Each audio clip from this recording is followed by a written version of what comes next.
So hi friends, നമുക്ക് ഇന്ന് ഇഒക്യുടെ കോൺസെപ്റ്റും അതിന്റെ ഇക്വേഷൻ ഡെറിവേഷൻ ഒന്ന് പെട്ടെന്ന് നോക്കിയാലോ. സോ എന്താണ് ഇഒക്യു എന്ന് പറഞ്ഞാൽ അതൊരു ഓർഡർ സൈസ് ആണ് അല്ലേ. സോ ആ ഓർഡർ സൈസിൽ നമ്മുടെ ടോട്ടൽ ഓർഡറിംഗ് കോസ്റ്റും ടോട്ടൽ ക്യാരിയിങ് കോസ്റ്റും മിനിമം ആയിരിക്കും, ഈക്വൽ ആയിരിക്കും. എന്തുകൊണ്ടാണ് ഈക്വൽ ആവുന്നത്?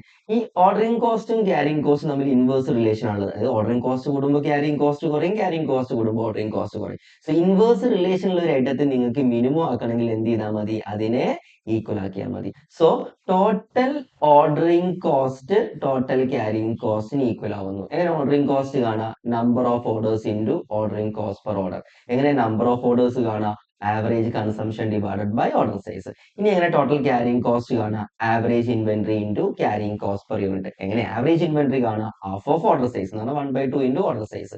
Then A into O, A O divide by O S എന്ന് വരും. C equal to 1/2 into O S into C എന്ന് വരും. ദെൻ ഈ 2 അങ്ങോട്ട് കൊണ്ടുവരുന്നു. അപ്പൊ 2AO divide by OS equal to OS into C എന്ന് വരും. ദെൻ ഈ OS അങ്ങോട്ട് കൊണ്ടുപോകുന്നു. അപ്പൊ OS സ്ക്വയർ ആവില്ലേ? 2AOs equal to OS square into C എന്ന് വരും. ദെൻ ഈ സി അങ്ങോട്ട് കൊണ്ടുവരുന്നു. So 2AO divide by C equal to OS square ആവും. ദെൻ എന്ത് ചെയ്താൽ മതി? ഈ സ്ക്വയർ മാറ്റാൻ ഓപ്പോസിറ്റ് റൂട്ട് കൊടുത്താൽ മതി. That is OS or EOQ equal to root of 2AO divide by c. So ഈ ഒരു സിമ്പിൾ ഡെറിവേഷൻ മനസ്സിലായെന്ന് എക്സ്പെക്ട് ചെയ്യുന്നു. So bye.